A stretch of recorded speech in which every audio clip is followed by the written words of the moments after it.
I mentioned let's kind of take a quick kind of a 30,000 foot view. They won the game. Before you get into any of the particulars, they had to have yesterday's game, and they got it. You can't fall down 0-2 and then, figure out we'll just go to Minnesota and we'll figure it out. No, Minnesota is going to be a pretty hectic environment, and they're obviously going to be feeling good about themselves. They're obviously going to try to put themselves in a position where they'll get behind their crowd. Their role players will probably be better. So I thought yesterday, like everybody else, you had to get the win. I think that, to me, I walk away. They set a tone at the beginning of the game that was wildly different than what happened in game one. Game two yesterday was, we're going to come out. Our defense is going to set the tone. We're going to put our elbow in your chin. What are you going to do about it? I thought they were the initiators. I thought they were as aggressive as, we've really seen them all season long. I thought they set a tone. I thought Luka basically said, hey, I'm going to put my imprints on this game right out the gate.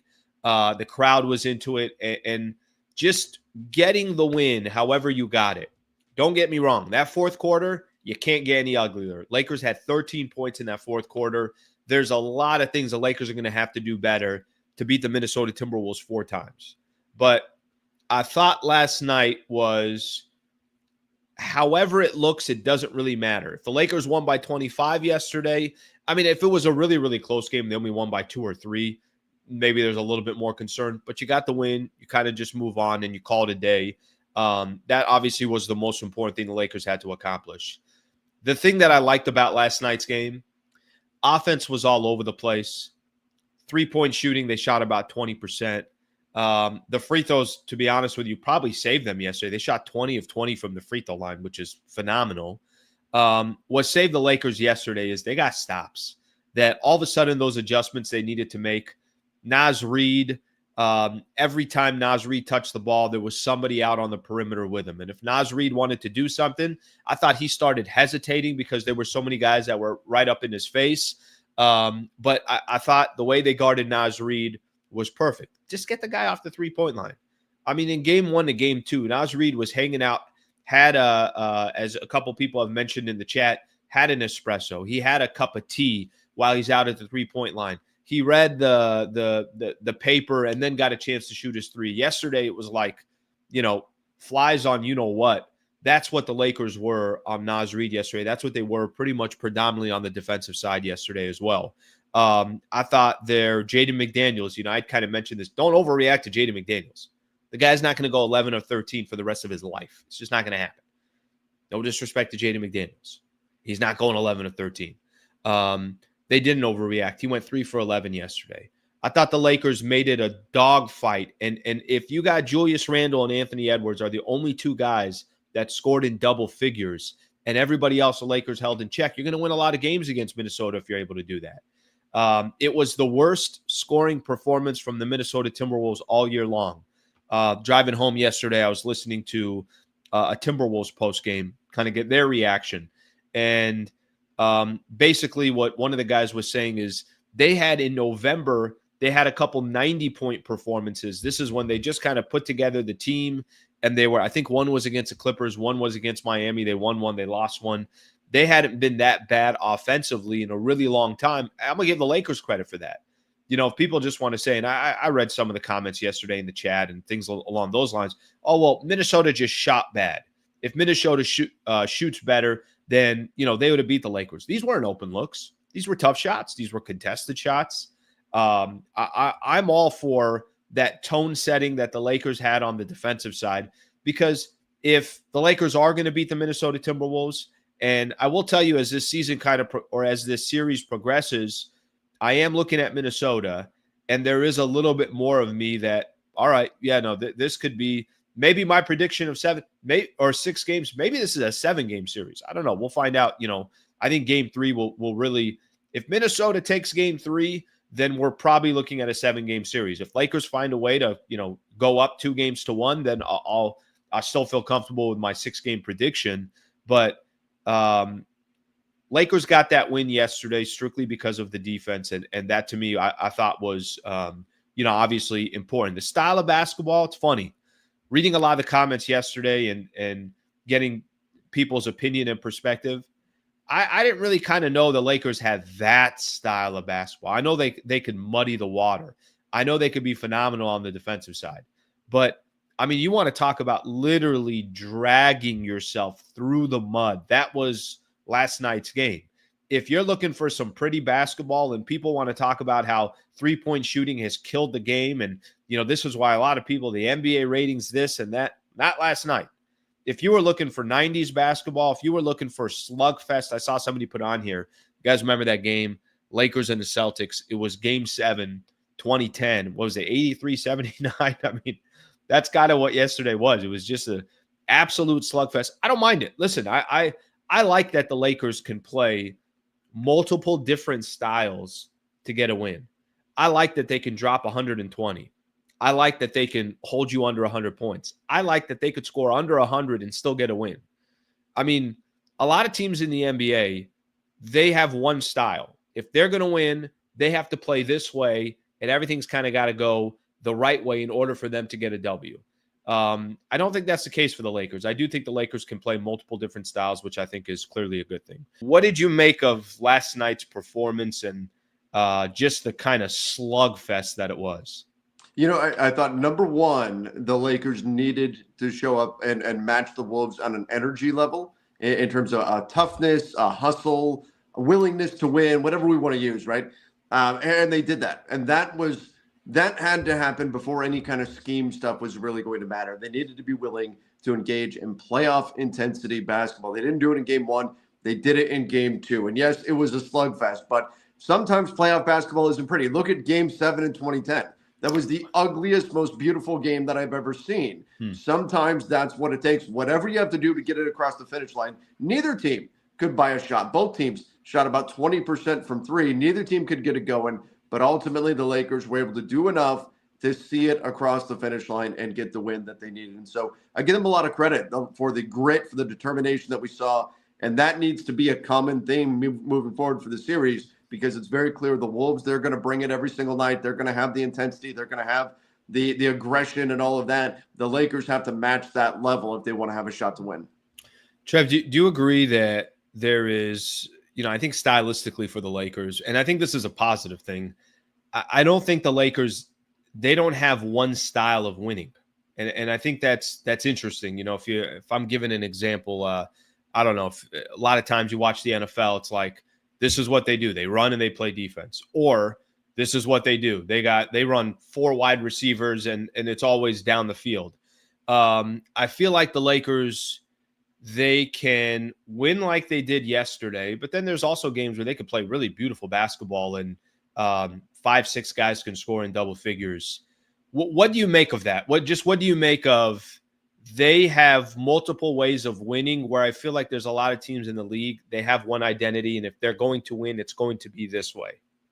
I think in terms of style of play, they do have one way, in that they're going to play smaller. They're going to rely on that 5-man lineup that includes LeBron, Austin, Luka, and then Dorian Finney-Smith and Rui Hachimura. But in terms of, do you need all the shots to drop in order to find a way to win? No, and that's a testament to their defense. And that's what they did last night. They showed a very, very high level of defense. I was really impressed with that. And so in that way, they do have multiple ways that they can win. They get a win just locking in on a team and just getting it done with the defensive side of the ball. They can get a win by pouring in 130 points or whatever. And so that's a good thing, because what you have to do in the playoffs, I say it all the time, adapt and overcome. You have to be able to adapt to what's going on and overcome and find a way when the final buzzer sounds to have more points than your opponent. And whether that's 94-85 or 140-130, it's a matter of, do you get the win in the end? And so come playoff time, you've got to be able to find multiple ways to win. And as you said, Alan, they're in terms of their personnel, they may not have a big lineup and a small lineup, but they do have the ability to get wins with defense. They have the ability to get wins with offense. And best case, they do it with both. And that would be just beautiful. And that's where you can get this Lakers team really to become dangerous. We haven't seen that yet in the playoffs, but good to get a win yesterday in a game that featured such a high level of defense from the team. Yesterday during the game, I'm sitting there and I'm sitting next to a gal that works for the SoCal News Group. And there was a point where I just kind of turned to her and I just said, I still don't understand how he's on this team. I'm talking about Luka. Mm-hmm. I don't know how many times you've done that, but I guarantee you that's happened plenty of times. I'm sure there's plenty of listeners who are listening right now that had moments over the past since February 1st asking yourself, like, what do you mean he had about 55% was part of, it might even be a higher number of the Lakers offense. Yes, they almost scored 94. He gets 31 points. He gets 9 assists. There's basically 50 points right there. What have you made of Luka so far, and that kind of the pressure that it takes off some of the other guys? Now they're going to need everybody to contribute, so it's not like, well, hey, LeBron can coast or Austin Reaves can coast. If they're going to, obviously really make noise, it just comes with the end. Look how great Boston is, and they got 5-6 guys that are contributing every single night. OKC, look at some of the elite teams in the league.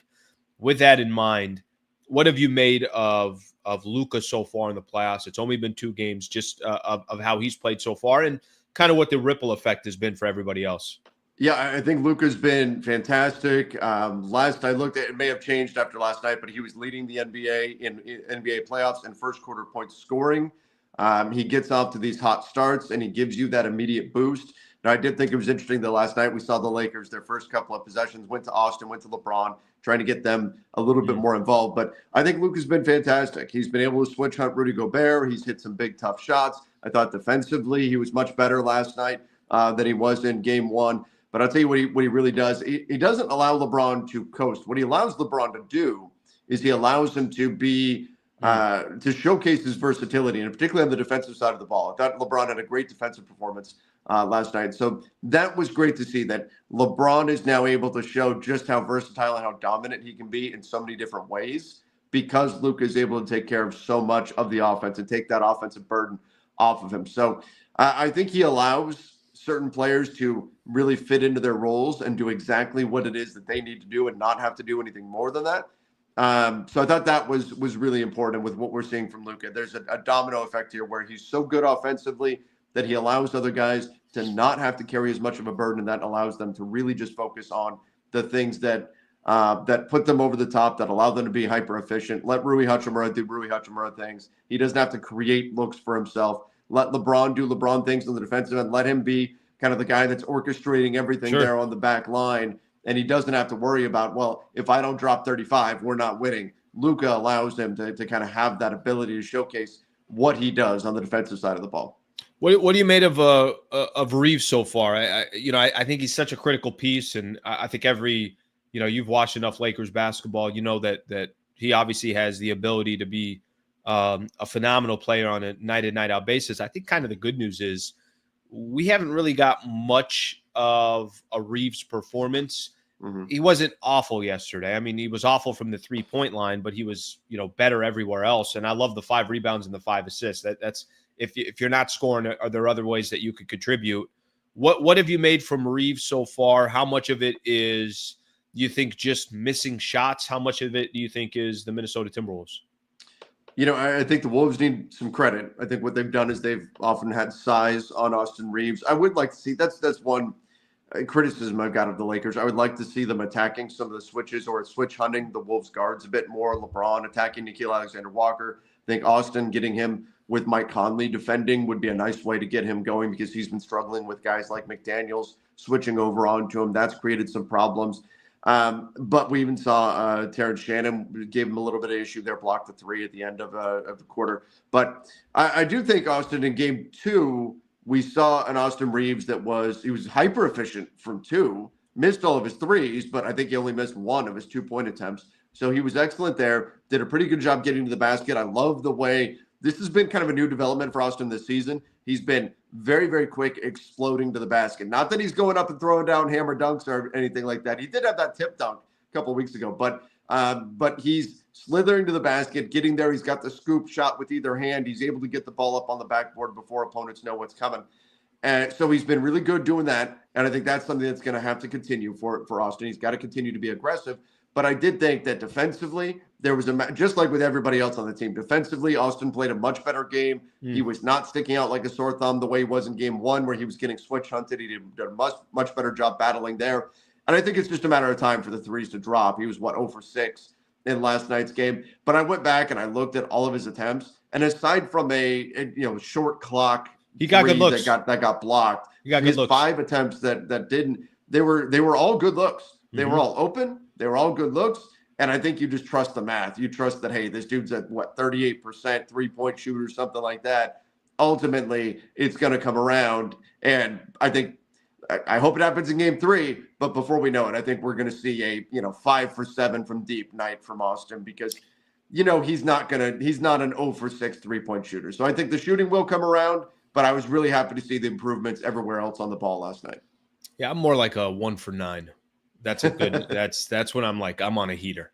It's funny. I agree with you on some of the looks he was getting, because a lot of those looks came early, and when the Lakers were cooking in that first quarter, they could have actually been, if Reaves hits a couple of those threes, and a couple of them were offensive rebounds, and then he got a good look, and whatever the case was. Most of those, you're like, yeah, I'll take my chances with, Reaves getting back into a rhythm. All right, if you enjoyed this clip and you want more, just subscribe to the channel. Monday through Friday, 8 a.m. to 9 a.m. is the Sliwa Show. And then after every Lakers game, post-game show right here.